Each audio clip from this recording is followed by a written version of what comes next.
ছাত্ৰ ছাত্ৰীসকল তোমালোকৰ কম্পাৰ্টমেণ্টেল পৰীক্ষা যিহেতু 28/5/2024 এইটো মাহৰে 28 তাৰিখে হ'ব, বেছি সময় নাই। তোমালোকে ব্যাকৰণখিনিৰ ওপৰতো লক্ষ্য ৰাখিব লাগিব, কাৰণ ব্যাকৰণটো বহুখিনি নম্বৰ আহে। চ' তোমালোকৰ ব্যাকৰণখিনি সহজো হয়। তোমালোকৰ লগত মই আগতে কিছুমান ব্যাকৰণ আলোচনা কৰিছো। আজি তোমালোকে বাক্য পৰিৱৰ্তনৰ ওপৰত যিটো পৰীক্ষাত আহে তোমালোকে সেইখিনি মই আলোচনা কৰিম। তোমালোকে চাবা আৰু তেনেধৰণৰ প্ৰশ্ন আহিব, তোমালোকে বুজি লোৱাৰ পিছত যিকোনো আহিলে তোমালোকে পাৰিবা। তোমালোকৰ মিশ্ৰ বাক্যলৈ পৰিৱৰ্তন কৰা আহে। যে উদাহৰণস্বৰূপে আমি যদি চাওঁ, কিতাপ পঢ়াৰ সময়ত হাই উৰুমি নকৰিবা। এতিয়া আমি মিশ্ৰ বাক্যলৈ পৰিৱৰ্তন কৰিলে হ'ব, যেতিয়া কিতাপ পঢ়া তেতিয়া হাই উৰুমি নকৰিবা। বুঢ়া মানুহজন দোকানলৈ আহিছিল, তেওঁ এডাল লাখুটি কিনিছিল। আমি মিশ্ৰ বাক্যত যদি লিখো তেনেহলে এনেদৰে লিখিব লাগিব, বুঢ়া মানুহজন দোকানলৈ আহি এডাল লাখুটি কিনিছিল। তাৰ পৰা যৌগিক বাক্যলৈ পৰিৱৰ্তন কৰা এনেকুৱা ধৰণৰ আহে, যে 1 নম্বৰটো দিয়া আছে, ল'ৰাটো ভাত খাই স্কুললৈ গ'ল। আমি উত্তৰটো লিখিব লাগিব যৌগিক বাক্যলৈ নিলে, ল'ৰাটো ভাত খালে আৰু স্কুললৈ গ'ল।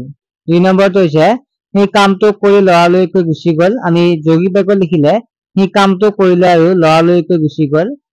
3 নম্বৰটো হৈছে, ল'ৰাজন দুখীয়া হলেও সৎ। আমি এইটো যৌগিক বাক্যলৈ লিখিলে ল'ৰাজন দুখীয়া কিন্তু সৎ।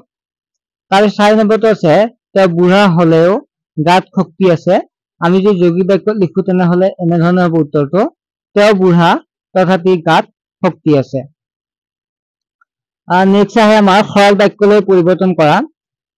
মই যেতিয়া পঢ়ো সি তেতিয়া খেলে। এইটো যে সৰল বাক্য লিখো, মই পঢ়াৰ সময়ত সি খেলে। ল'ৰাটো ভাত খালে আৰু স্কুললৈ গ'ল।